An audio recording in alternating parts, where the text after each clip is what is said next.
जय भवानी। आज हम आपके लिए वैज्ञानिक विश्लेषण करेंगे मकर संक्रांति का। जैसा कि हम सब जानते ही हैं कि मेष से लेकर मीन तक कुल 12 राशियां होती हैं और इन्हीं 12 राशियों पर प्रत्येक माह सूर्य देव का भ्रमण होता है और जिससे ऋतु चक्र चलता है और अपनी गति के अनुसार प्रत्येक राशि में सूर्य देव प्रवेश करते हैं। धनु राशि में जब सूर्य देव प्रवेश करते हैं तब यह संक्रांति धनु संक्रांति कहलाती है और खर मास का आरंभ होता है, जैसा कि आपने पिछले वीडियो में देखा और सुना होगा। एक माह धनु राशि में रुकने के पश्चात वे अगली राशि यानी कि मकर राशि में प्रवेश करते हैं। यह घटना संक्रांति यानी राशि प्रवेश कहलाती है।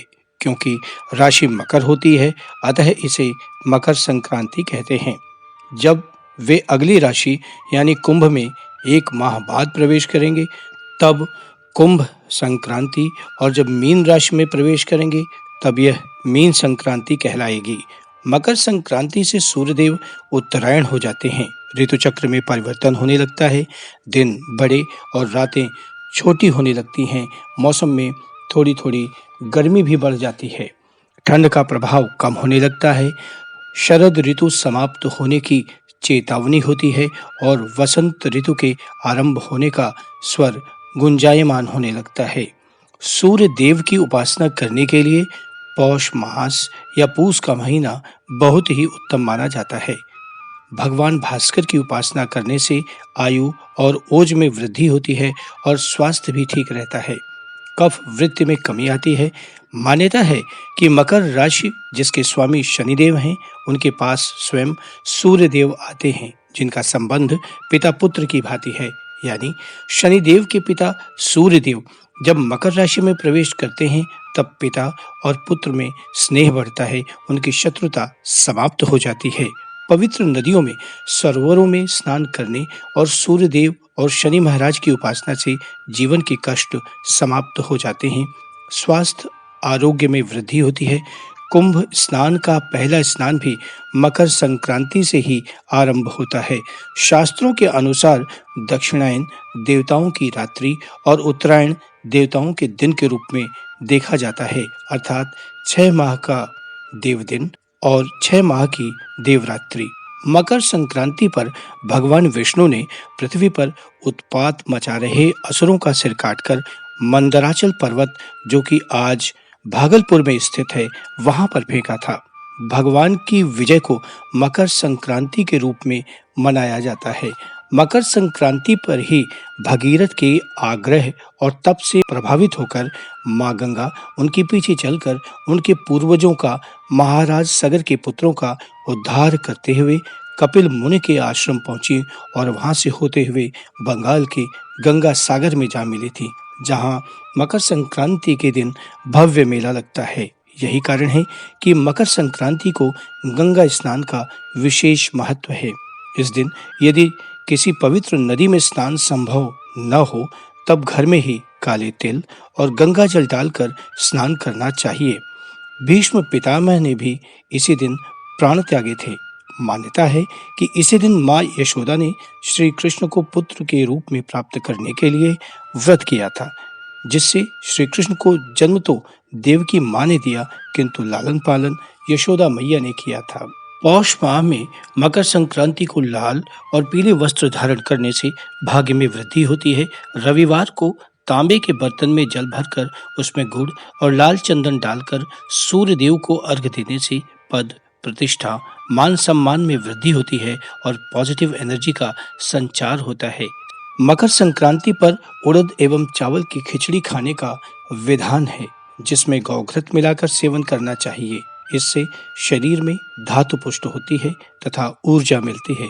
तिल, जिसमें मां लक्ष्मी का वास होता है, इसका भी सेवन लाभदायक रहता है।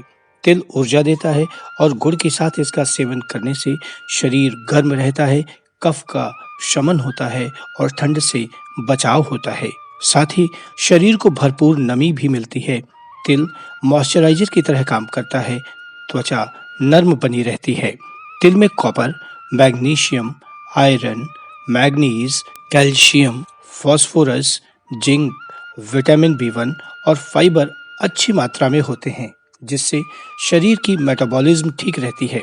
तिल के सेवन से शरीर को भरपूर मात्रा में कैलोरीज मिलती हैं। तिल में एंटीऑक्सीडेंट होता है, जो शरीर के विषैले पदार्थों को नष्ट करने की क्षमता रखता है। इसके अतिरिक्त तिल शनिदेव को भी प्रिय है, साथ ही साथ माँ लक्ष्मी को भी प्रिय है। अतः शनि के दोषों से छुटकारा मिलता है और लक्ष्मी का वास होता है। यहाँ ध्यान दें कि दान और पूजन में काले तिल का ही प्रयोग करें। खाने के लिए काले और सफेद दोनों का प्रयोग कर सकते हैं। तिल दान या तिल गुड़ से बनी सामग्री ग्रहण करने से कष्टदायक ग्रहों से छुटकारा मिलता है।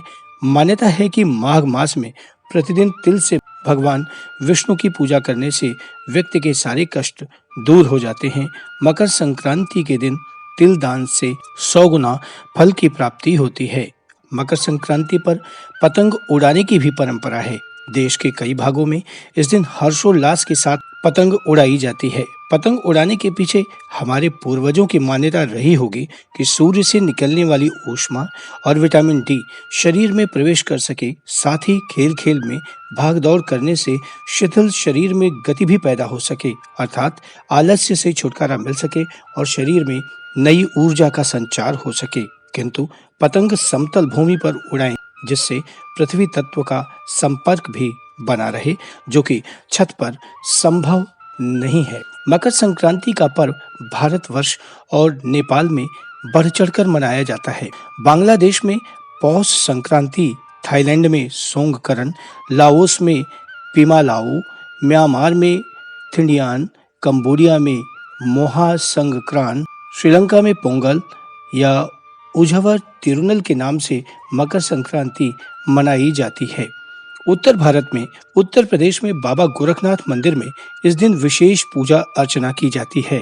मान्यता है कि बाबा गोरखनाथ ने इस दिन माँ दुर्गा के लिए खिचड़ी बनाई थी और जिस अग्नि पर खिचड़ी बनाई थी वो आज भी वहाँ अनवरत जल रही है।